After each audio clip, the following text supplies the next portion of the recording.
हज़रत ख्वाजा निज़ामुद्दीन औलिया रहमतुल्लाह ताला अलैह अक्सर एक जुमला कहा करते थे कि हमसे तो धोबी का बेटा ही खुशनसीब निकला, हमसे तो इतना भी ना हो सका, फिर गश खा जाते। एक दिन उनके मुरीदों ने पूछ लिया कि हज़रत ये धोबी के बेटे वाला क्या माजरा है।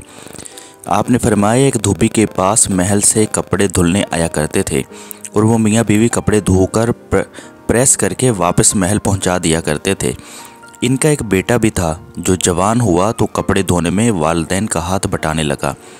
कपड़ों में शहज़ादी के कपड़े भी थे जिनको धोते धोते वो शहज़ादी के नादीदा इश्क में मुब्तला हो गया। मोहब्बत के इस जज्बे के जाग जाने के बाद वो उसके तवार तब्दील हो गए।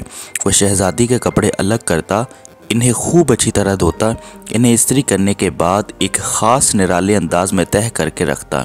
सिलसिला चलता रहा। आखिर वालदा ने इस तब्दीली को नोट किया और धोबी के कान में खुसर फुसर की कि ये तो लगता है सारे ख़ानदान को मरवाएगा, ये तो शहज़ादी के इश्क में मुब्तला हो गया है।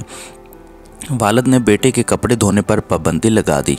इधर जब तक लड़का मोहब्बत के ज़ेरे असर महबूब की कोई खिदमत बजा लाता था, मोहब्बत का बुखार निकलता रहता था, मगर जब वो इस खिदमत से हटाया गया तो लड़का बीमार पड़ गया और चंद दिन के बाद फोत हो गया।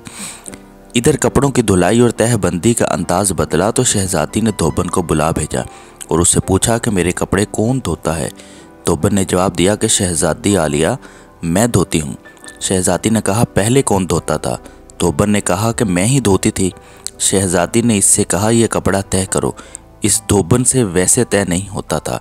शहज़ादी ने इसे डांटा कि तुम झूठ बोलती हो, सच सच बताओ वरना सज़ा मिलेगी। धोबन के सामने कोई रास्ता भी नहीं था। दूसरा कुछ दिल भी गम से भरा हुआ था। वो ज़ारों की तार रोने लगी और सारा माजरा शहज़ादी से कह दिया। शहज़ादी ये सब कुछ सुनकर सन्नाटे में आ गई।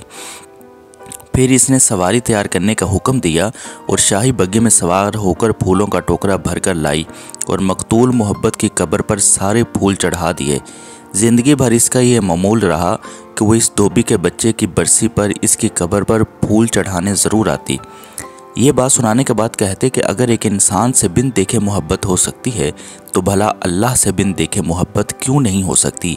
एक इंसान से मोहब्बत अगर इंसान के मिजाज में तब्दीली ला सकती है और वो अपनी पूरी सलाहियत और मोहब्बत इसके कपड़े धोने में बुरुएकार ला सकता है, तो क्या हम लोग अल्लाह से अपनी मोहब्बत को इसकी नमाज़ पढ़ने में इस तरह दिलो जान से नहीं इस्तेमाल कर सकते?